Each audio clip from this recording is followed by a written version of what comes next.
pill came out in the 1960s, it changed the world. Women could enjoy sex without fears of unwanted pregnancy, so for some, life became easier. But for others, this freedom came at a cost. I put on weight, and I had this feeling that every day I was going to take it, I was going to die the next day. I just have to talk about this with you. Now, a new wave of influencers on social media are encouraging women to go hormone-free. Ladies, let's talk about hormone-free birth control. Hormone-free birth control. Hormone-free birth control? But with unwanted pregnancies and abortions on the rise, I want to find out why more women are turning their backs on hormonal birth control and whether the choice is always worth it.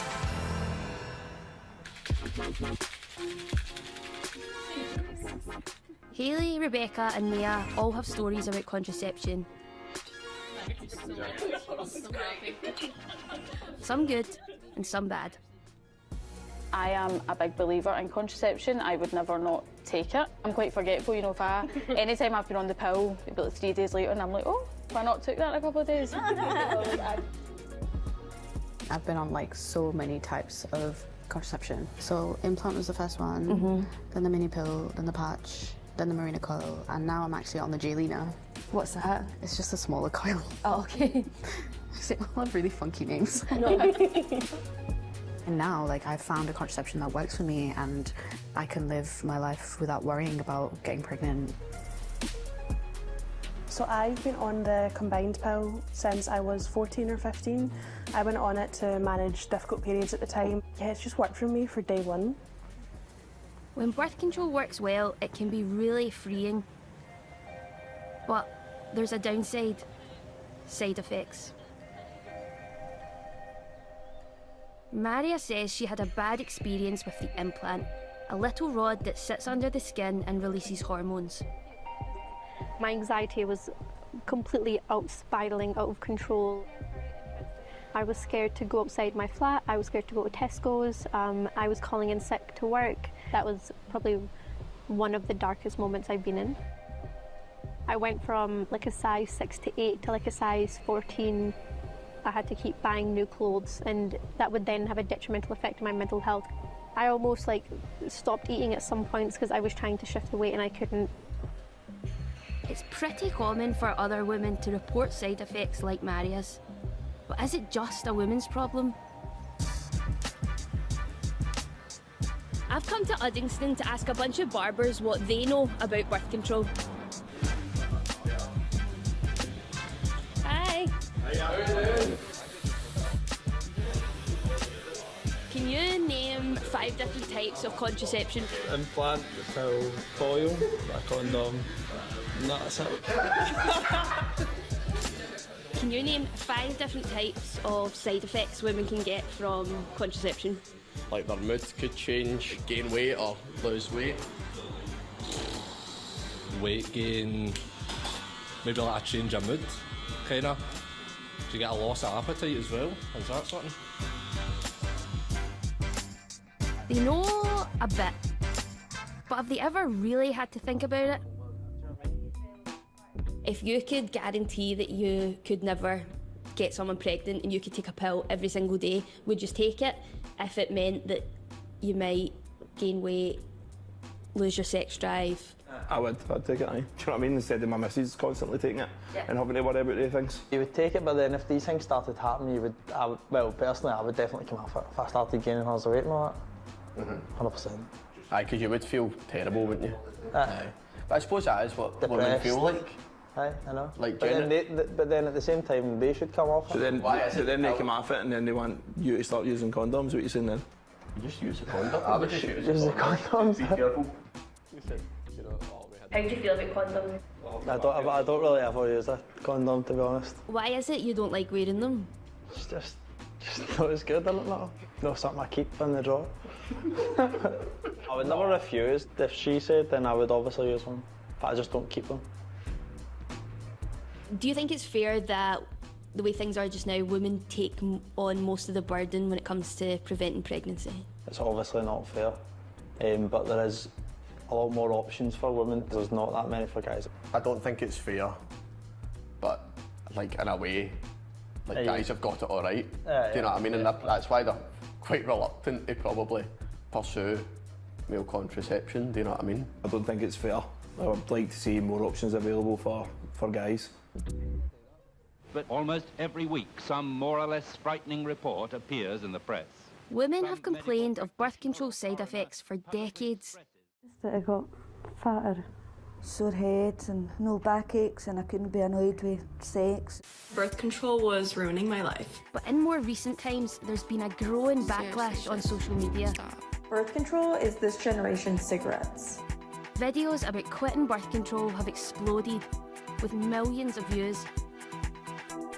Most women, they start taking the pill, they get massively depressed, mentally ill, to be completely honest. There was one really standout video that I saw on TikTok, and it was of a girl using her pill side effects leaflet as a blanket. I was just like, why am I putting that into my body? If I was to be young and on TikTok now, I would absolutely have changed my decision. Early period, late period, no period, constant period, heavy period. It was 99.9% effective in ruining my life. TikTok says it has rules against misleading and false information on its platform.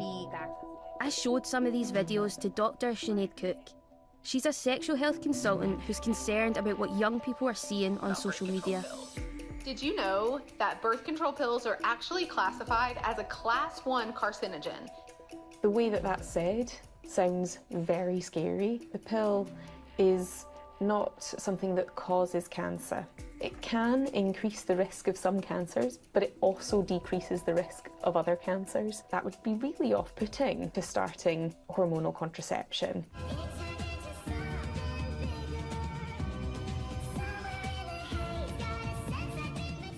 There's just no evidence that hormonal contraception or any contraception would cause infertility or brain tumours. We're aware that there's definitely increasing concerns being raised by young people about side effects. The biggest concern really is that it's encouraging people to either not start contraception or to stop their contraception without really understanding what then their other options are. The risk is that we're going to just see people having unplanned pregnancies.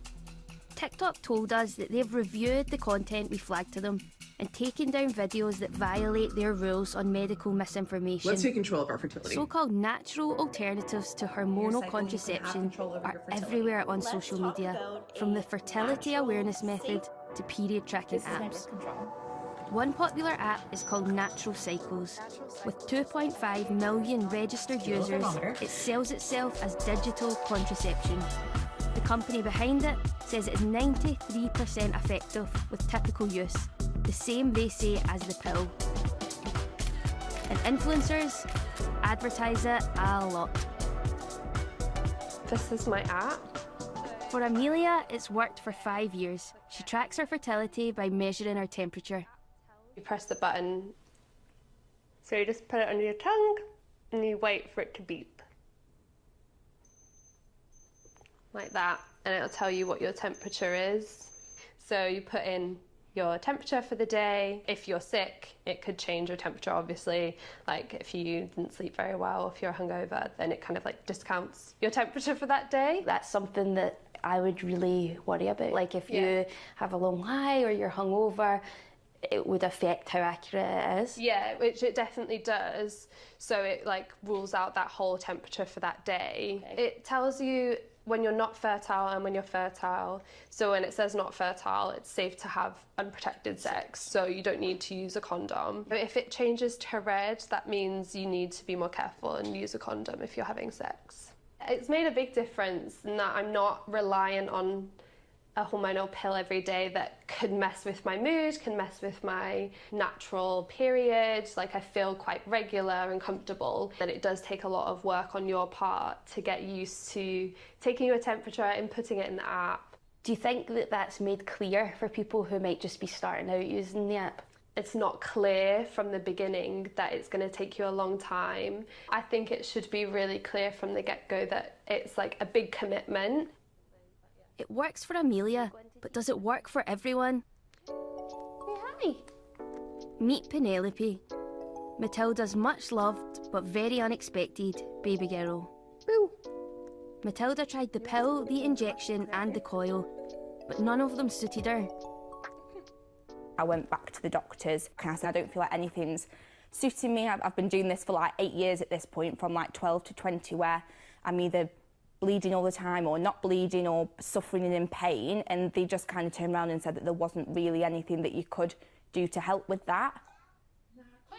At this point, I'm like 22, in a relationship, but by no means at a point where I'm ready to like try for a baby or have a family.